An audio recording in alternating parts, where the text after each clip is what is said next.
What scientific fact or theory scares you to your bones? Just being alive is the most bizarre thing in the world.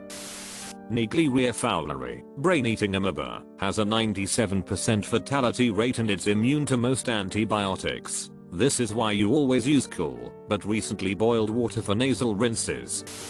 The theory of mutually assured destruction.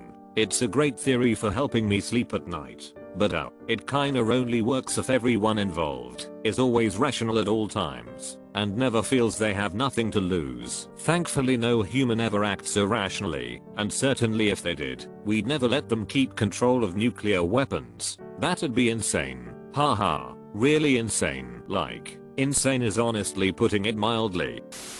There are between 6 to 10 nuclear missiles that are missing. No sovereign nation has a clue where they are or who has control of them. The fact that we will never ever be able to know everything, like there's a limit to what we can know, and there's so much out there that we just never discover. Another one that scares me is that we are all alone on this floating rock. I doubt we are the only intelligent life in this universe, but it's possible that we are in a sense, and that itself scares me so much.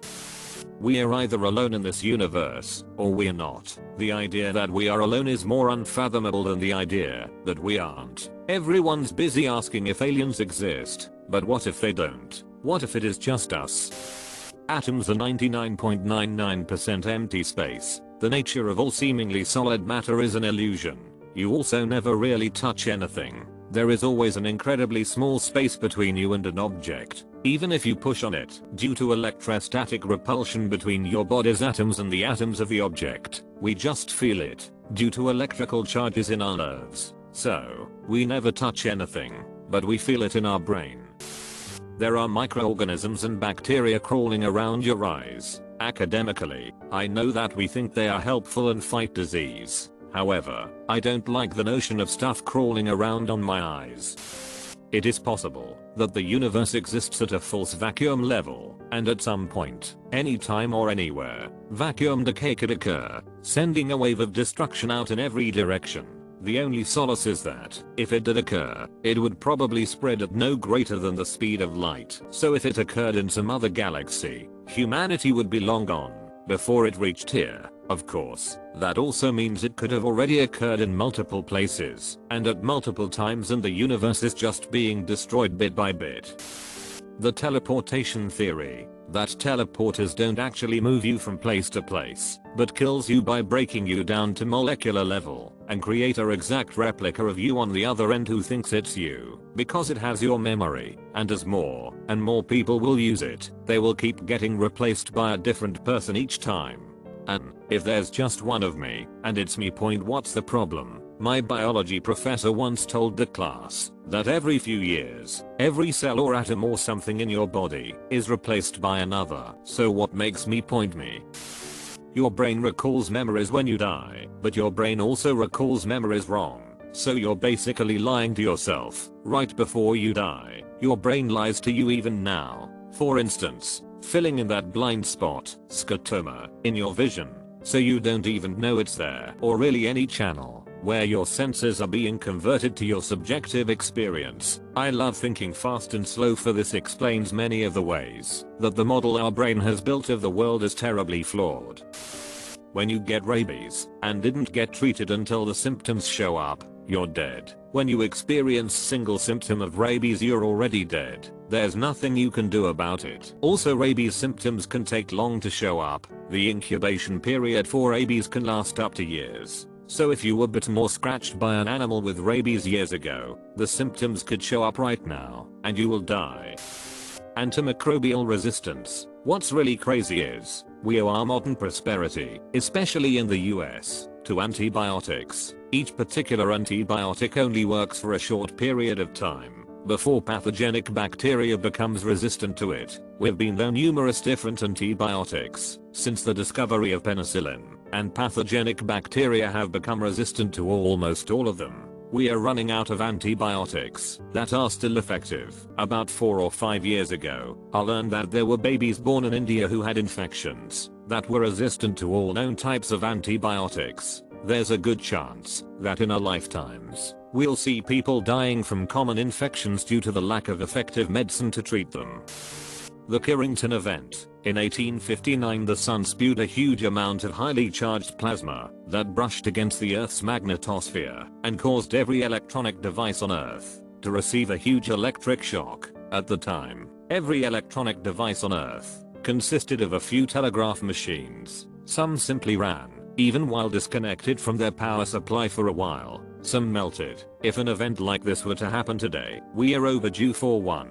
It would pretty much destroy every single electronic device, including all of the infrastructure used to generate and distribute electricity. There would be widespread blackouts everywhere, and no way to contact anyone to call for help, or find out what state the rest of the world is in, and no way to fix it other than recreating centuries worth of scientific advancements by hand.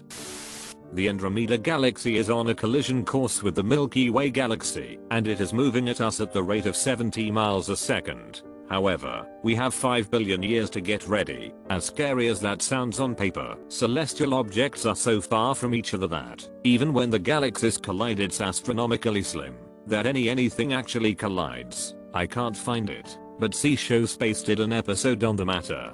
Basically what will happen is both galaxies merging over millions or billions of years, forming a new larger galaxy.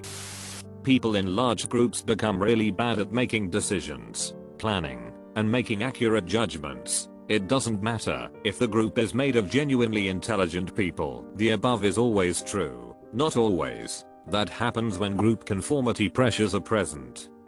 Groups can make better decisions, planning and accurate judgments when individual group members can contribute more or less equally, each member sharing information that is unique to them, collectively generating new ideas and solutions that they would not have arrived at individually, noticing and correcting mistakes that could have harmed sound decision making, and having better collective memory. Many minds hold more relevant information than one, whereas groupthink is more likely to occur in groups in which the members are feeling strong social identity. For instance, when there is a powerful and directive leader who creates a positive group feeling, and in times of stress and crisis, when the group needs to rise to the occasion and make an important decision. The problem is that groups suffering from groupthink become unwilling to seek out or discuss discrepant or unsettling information about the topic at hand, and the group members do not express contradictory opinions, because the group members are afraid to express ideas that contradict those of the leader or to bring in outsiders who have other information. The group is prevented from making a fully informed decision.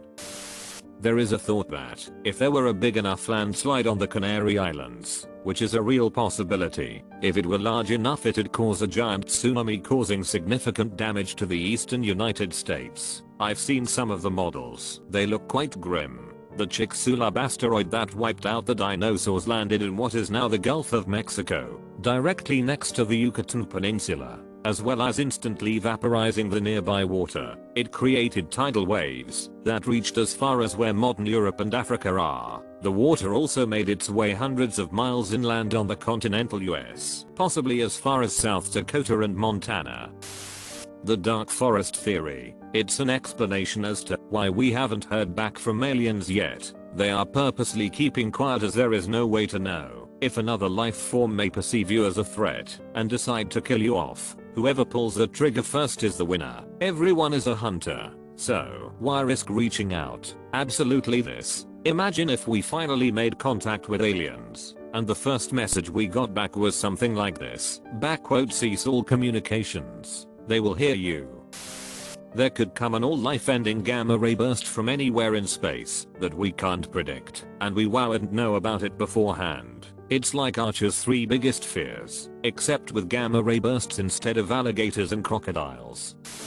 There is no upper limit on psychological pain. A person on fire will eventually pass out from the extensive damage and physical pain, but a person has no upper limit on anxiety, fear, depression, hopelessness, grief, worry, and so forth. What is more, we act as this there is a clear division between physical and psychological pain, but all pain is psychological. We have a nervous system, in part, so we can learn to avoid pain. Here's a theory. Nobody can die. This is way out there, but it's fun to think about, so hear me out. In the far future, an alien race becomes so scientifically advanced that they can gather enough information to calculate everything that ever happened in any part of the universe. This alien race is also advanced enough to create life at will. Long story short, they are so advanced they can look back and find Earth and pick a person to recreate. So they make a new body and give it your memories. So when you die, you'll close your eyes for the last time and open them in some new place, and maybe they'll explain to you that it's been 1,000,000,000,000,000,000,000,000,000,000,000,000,000,000 years since you last lived, because there's a chance reality itself and time is infinite and never stops moving forward. And if time never stops moving forward forever, eventually everything that can happen will happen.